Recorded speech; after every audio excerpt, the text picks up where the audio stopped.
Hello, everyone, and welcome back to another episode of High School Not So Much Musical.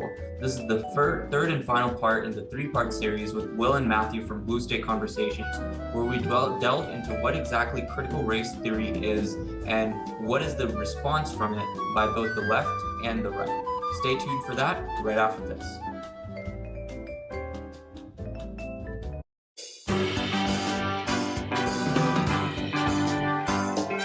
This is High School Not So Much a Musical, a podcast that takes you on a ride through the peaks and valleys of a high school journey. Here are your presenters, Nitin Jaladanki and Ayush Agarwal.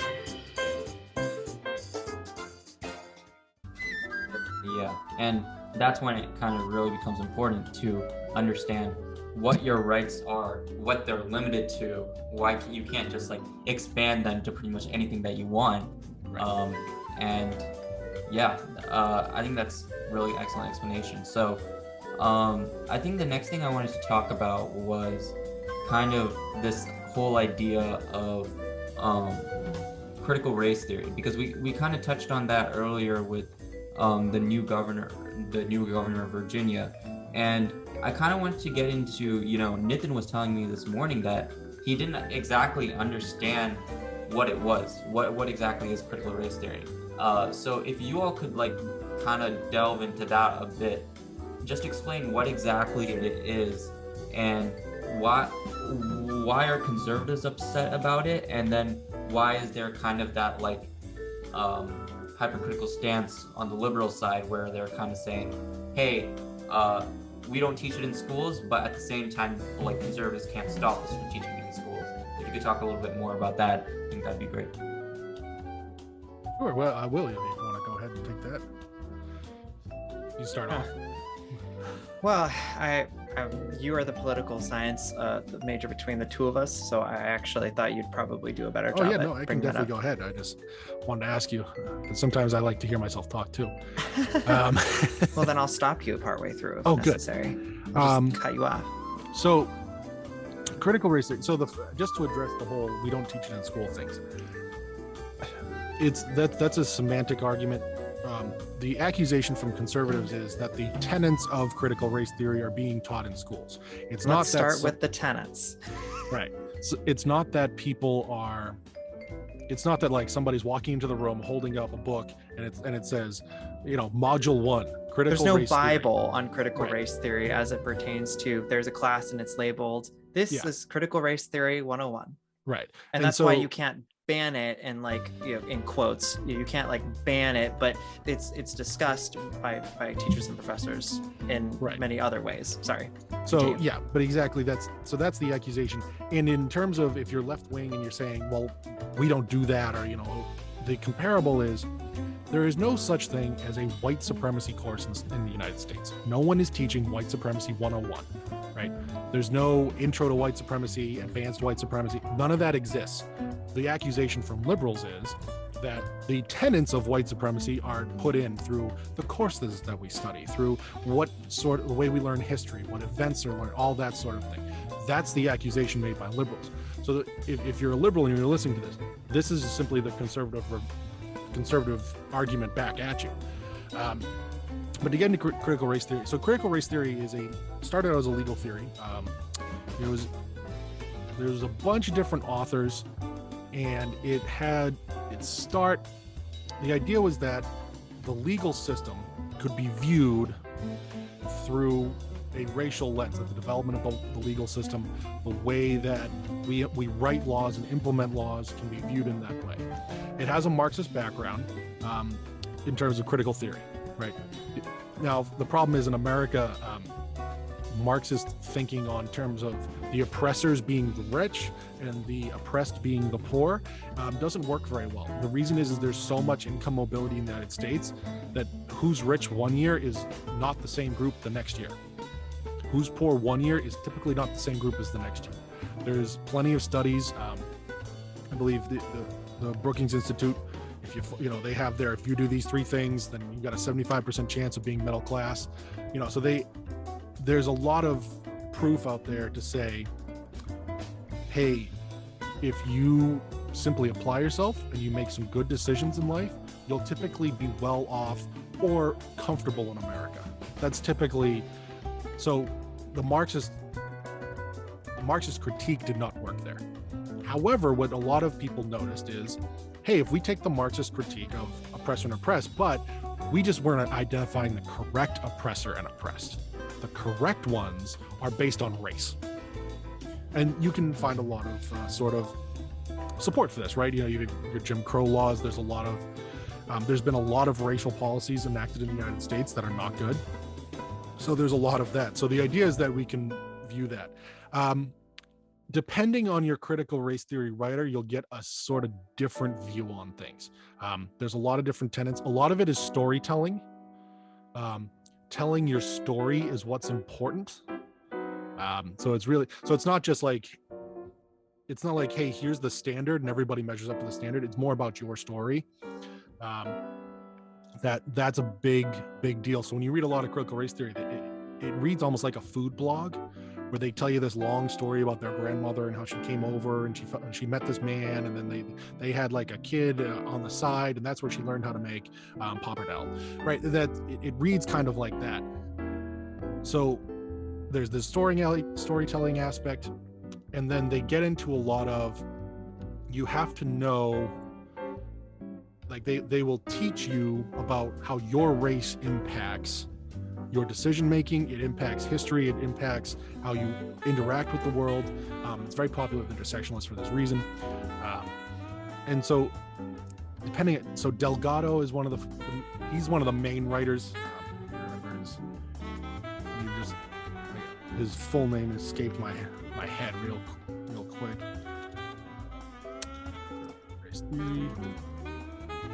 Gene Stefanik. I believe it's Gene Stefanik, Steve Stefanik, and Richard Delgado. So the critical race theory, the cutting edge, that's kind of one of the big. That's kind of the big. They're kind of the big founders. So it is a study of. It is a legal theory. That is important. They are correct when they say it's a legal theory.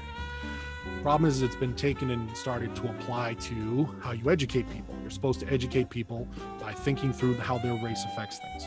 This is where you get these classes where people are saying, hey, you're white, therefore you have an advantage. You have, I'm going to cut you off for a second. Yeah. So I found a section where it talks about the 5 tenets of critical race theory, and it comes from a paper done by Nicholas Daniel Hartleb at the University of Wisconsin in Milwaukee from 2009. And here, the 5 that they give is number 1, the notion that racism is ordinary and not an aberrational.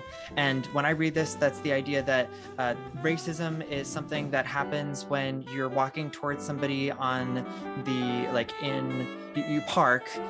My mother would discuss this, how she liked to go grocery shopping at night, and when she walks to her car, if somebody is approaching, she interacts with them. She says, hey, how you doing? She would do that if they were black or white, anyone really, especially if they were male, because she would predominantly think that a man would be far more likely to assault her than a woman, but she would do it for anyone. But the people who teach critical race theory would say she would be much more concerned about a man who is black more than just a white man, even though it's dark, you really can't tell the difference. And then that comes back later. And then 2 is the idea of interest convergence. That would be the idea that people, I think the way that they mean this, I haven't read the whole article, that people and their interests, they convene together. So different groups of people have similar interests. So we run into this all the time where you hear from Democrats that you need to elect black leaders because they're the only ones that will have your interests at play. Correct. But then you watch somebody like Obama and you say, well, he didn't really do anything for the black community. And that would be something like Candace Owens' point of saying, well, if she gets asked, I saw something recently where she got asked, hey, are there enough black people in the country in the president's office? And she was like, we saw that didn't have anything to do with whether or not black people were being protected in this country. 3, the social construction of race. So the social construction of race would be so interest convergence is the idea that I'm just sorry to cut you off, but it's the idea that the only time black people get civil rights victories is when white and black interests converge. Oh, okay. This is where you get a lot of the conservative critiques that that basically it seems like all these leftists are saying they're white saviors, but it comes from this idea that, well, you have to have white allies, otherwise nothing gets done. So that's interest convergence. Go. Sorry. Do you have a thought on the social construction of race? That's number 3. Yeah. So that's the thing. So the second one is from Derek Bell. There's a lot of different writers. The problem with critiquing a lot of critical race theory is we can say that, but not every single writer.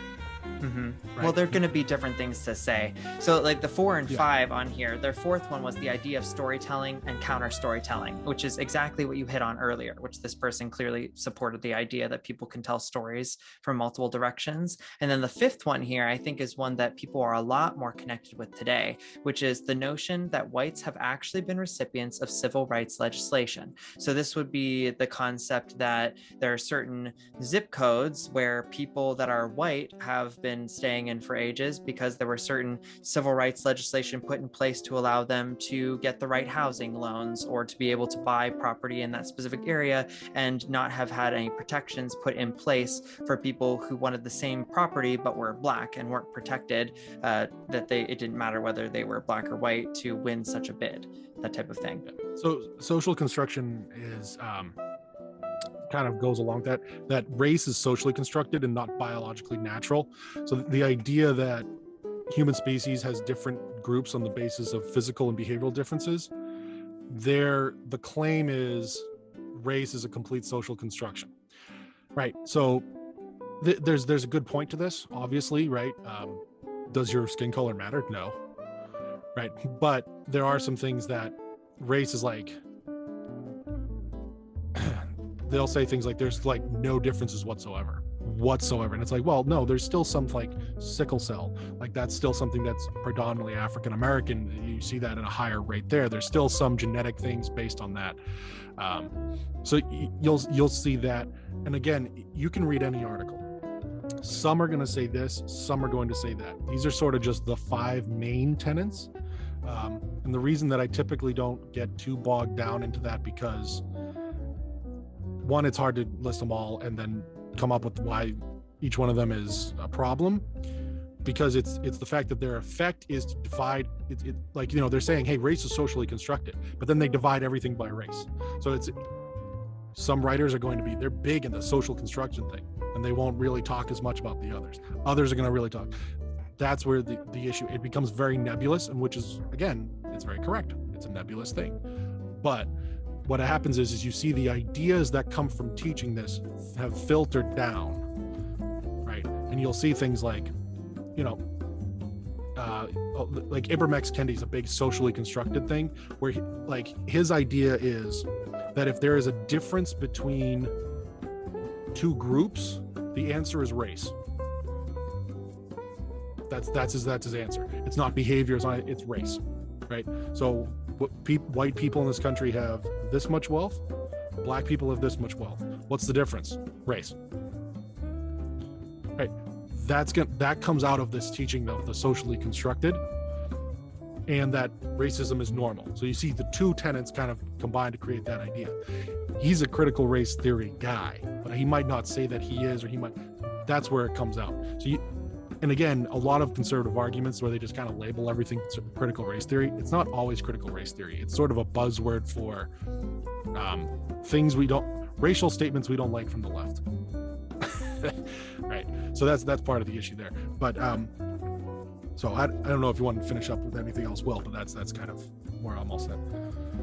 Yeah, no, that's definitely a good place to stop as far as the discussion on bringing the table of like the tenets. I think that like you're saying, it's so nebulous. I think that's why it's so hard, is when we talk about it in the social, political atmosphere, and then we say, well, what's being taught? Well, because it makes sense when you talk about it as it's nebulous. So it's not being talked about in the sense that it's a subject, but it is being talked about in the way, for instance, like it would be more specifically told in talking about government, where when you talk about polarization, you might end up with somebody trying to say that one particular side is right and then use some sort of a storytelling technique around what might push them to that conclusion. And the concepts of storytelling are so powerful that it's very easy to pass it off as this is a story, as opposed to this is teaching some of the tenets of critical race theory, and it's coming out in a very specific way, but it also is very kind of wish-washy and kind of just happens. And therefore, one can say, we never teach that. And somebody else can say, well, you do, but you just don't call it that. You call it teaching. Right. So, for example, you might see that there was actually a case in Broward County where the jury refused to convict somebody who's clearly guilty. Like, he broke into somebody's house to rob them, brought a knife with him. When he caught the owner in the house, he tied her up and stabbed her 24 times. They found his DNA on the knife and all over the house. Right. They didn't convict him, and it was actually said by members of the jury, well, we don't want to send a young black male to prison. Ouch. Right. That's where you can see an application of like these sort of CRT principles. Now, nobody in that room got up and said, I was reading, Richard Delgado, and I don't think I'm going to convict this guy. Like, nobody talks like that. That's one of my main annoyances with the way the left wing approaches this. And of course, then the hilarious way that they go about it, as you said earlier, where they say, no one is teaching critical race theory, but we're not going to stop teaching it. I'm like, are you not, or are you? So the conversation has to get past a level 0. And again, there are some good points. Should there be, like, a lot of people are unaware of the Tulsa massacre, right? They're unaware of that. A lot of kids don't know about that. People should know stuff that happened in history. But the problem is, what a lot of these guys will say is, no, our history classes should just be teaching people about how racist we are. It's like, well, that's not history. That's not learning about, that's not presenting history as, here's what happened, here's this guy said this, here's that, right? So it's not presenting it that way. So you can see there's a difference there. But then it becomes, well, if you don't want to teach, if you're not going to teach history my way, you're racist. So we lower the conversation below what it actually could even be. We don't even get to talking about the 5 tenets most of the time. Most of the time, it's somebody will say, hey, I'm against critical race theory. And then the other person will go, of course you are, you're a stupid redneck. And then we're off to the races. And now we've come full circle, where we're back to the hyperpolarization of the left and the right, but not being where we are as people. Yeah. No, and they found even in Virginia, the majority of they weren't concerned about critical race theory in schools. A lot of those parents, they were concerned about the school system in terms of they weren't protecting their kids. A lot of them were like, well, the education's gone downhill, and also we just found out that somebody was raping kids in the bathroom, and the school hid it for 3 months. Like, that's like, that is going to get a parent a lot more than critical race theory. A lot of these parents are left wingers. They really are like, well, no, critical race theory is probably good, but hey, stop raping kids. Like, that's where you'll see a lot of the moms. That's where a lot of the moms were coming from. So it doesn't even have to be this, but again, it's easier to paint the right wing as, well, they hate black people, than to discuss, oh, well, here's some interesting, they think this and we think this, and you present it and have the whole art discussion. It's a lot easier to go, no, those guys, if you hear, I don't like critical race theory, just substitute for, I wish I was a Nazi. There we go, solve the problem. Elections in America all set, right? That's not helpful. Yeah, and I think that pretty much concludes the podcast. We've taken it to 3 parts, which is something we very rarely do. But it was sorry about that. No. In fact, it was such an interesting conversation that, like, for example, when you said the stuff about Bill Clinton and how even Bill Clinton doesn't like Hillary Clinton, my dad was in the room, he started laughing. But it was really a humorous podcast overall, and also very, very informative. I learned a lot. So thank you, Will and Matthew, for coming on. And to our listeners, stay tuned for future episodes. And also make sure to check out Will and Matthew's podcast, Blue State Conversations, which we'll make sure to link in the description. Thank you very much for having us. Thank you all, and Happy New Year. That's our show for today. Now roll the credits. High School Not So Much a Musical is hosted by Ayush Agarwal, Nitin Jaladanki, and Rishi Sinha. Narration by Samhit Padala. Music from Louis Luang Relaxation Cafe, Tune Pocket, and Infraction. If you like the show, please recommend it to your friends and family. Thank you so much for listening, and we'll see you next time.